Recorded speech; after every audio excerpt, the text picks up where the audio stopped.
learning mode.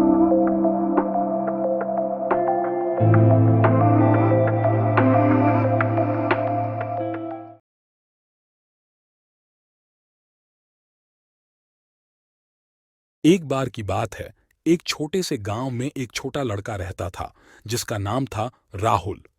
Rahul बहुत ही जिज्ञासु था और हमेशा ही नए नए रहस्य खोजने में लगा रहता था। एक दिन उसके दादा ने उसे एक पुराना नक्शा दिखाया।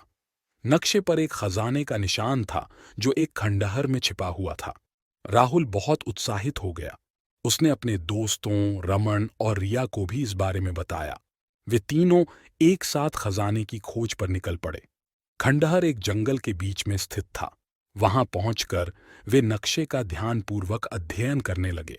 नक्शे के अनुसार खजाना एक विशाल पत्थर के पीछे छिपा हुआ था।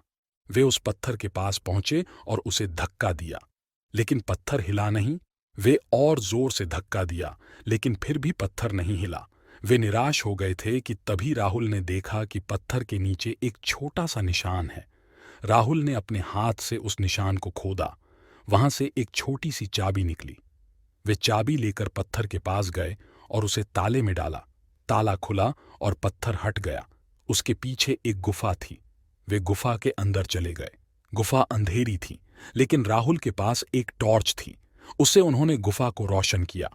गुफा के अंदर बहुत सारे पुराने सामान थे, लेकिन सबसे आश्चर्यजनक बात यह थी कि गुफा के सबसे अंत में एक विशाल खजाना था। खजाने में सोने के सिक्के, हीरे मोती और अन्य कीमती चीजें थीं। वे तीनों खजाने को देखकर बहुत खुश हुए। उन्होंने सोचा कि अब वे बहुत अमीर हो जाएंगे, लेकिन तभी उन्हें एक आवाज सुनाई दी। यह आवाज गुफा के बाहर से आ रही थी। वे गुफा के बाहर गए और देखा कि कुछ लोग उनके पीछे आ रहे हैं। वे खजाने को चुराना चाहते थे। राहुल, रमन और रिया ने तुरंत ही भागना शुरू कर दिया। वे जंगल में भागते हुए अंततः गांव तक पहुंच गए। उन्होंने खजाने को अपने घरों में छिपा दिया और तब से वे तीनों खजाने का उपयोग बहुत ही बुद्धिमानी से करते थे। वे अपने गांव के लोगों की मदद करते थे और हमेशा ही खुश रहते थे। Thanks for watching. Please like, share, and subscribe.